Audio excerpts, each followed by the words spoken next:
So let's say you said to yourself, oh God, why do I have a Snickers every time I walk past a vending machine? How helpful a question is that? What is the answer that you're going to get? You're going to get, if you say to your brain, why do you have it? It will answer why you have it. It will say, well, because it makes you feel better, or because it's easy, or because you deserve it, or some other bollocks. But whatever it is that you say. So it will, because that's the question that you asked. It's not going to suddenly come back with, that's not really a good question. It's like Google. It will ask the question, that's the exact answer that you're going to get. So now, if you want to go, let's say you say, why was that meal last night so good? That's a good question, because you tell yourself why it was so good and that it made you feel good, and then the instinct is to repeat that.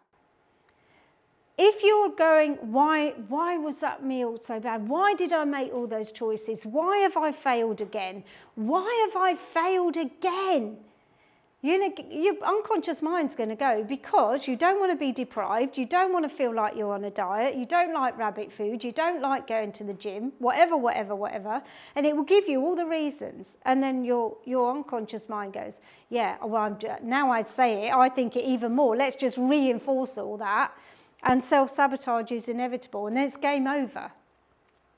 So what question can you ask that will give you a better, more resourceful response? You can ask what are the negative consequences, and that's a really good first step. And if you phrase the question, how can I change for good? How do I make a success of this? How do I XXX moving forward? How do I walk past the vending machine? How do I feel good about walking past the vending machine? Even better. I'm going to save my vending machine story for later in the course. So how do I do this? You've got to start phrasing your questions in terms of what you want the answer to be. So why is only a good question if you're going back to find something that worked. Why you failed in the past is irrelevant if you know how to succeed now. Does that make sense? So let's say you're going for a job interview. Let's put it in a completely different context. Oh, why did I mess up last time? Why did I mess up? Why did I get so nervous?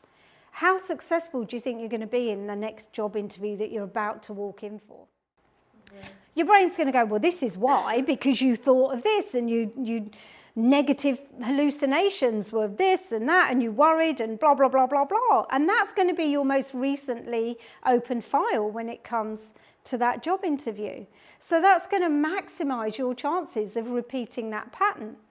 There's a really good coaching book that's donkey's years old now, but when it came out, it sold millions. And it's called The Inner Game of Golf.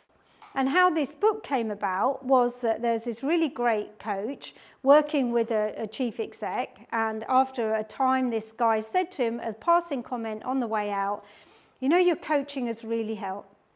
It's changed the way I run my business, my interaction with my staff is better, even my wife has noticed a difference at home. It's just spread into every area of my life. You can't help me with my golf, can you? And the coach said, well, I've never played golf, but let's try. So they have this session on the golf course. And for example, the guy says, well, when I hit the ball, it slices right. Whatever I do, more often than not, is going to slice to the right. So he says, okay, well, I want you to just try and take a straight shot. Just try and take the right shot. So he goes, bang, and of course it slices to the right. So then he said to him, tell me about a time when it didn't slice to the right. Tell me about a time when it was absolutely straight as a die. In fact, the longest, straightest drive you've ever hit. And don't just tell me, I want you to reenact it. So I want you to stand there and remember how it felt. And remember not just what you were thinking, but how you, so like, do you need to move your thumb a centimetre? How were you breathing? So really reenact it and now take a shot.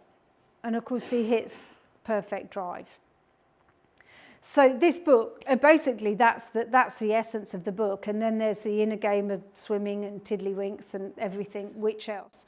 And it's that principle of creating a neurological map for the situation that you want.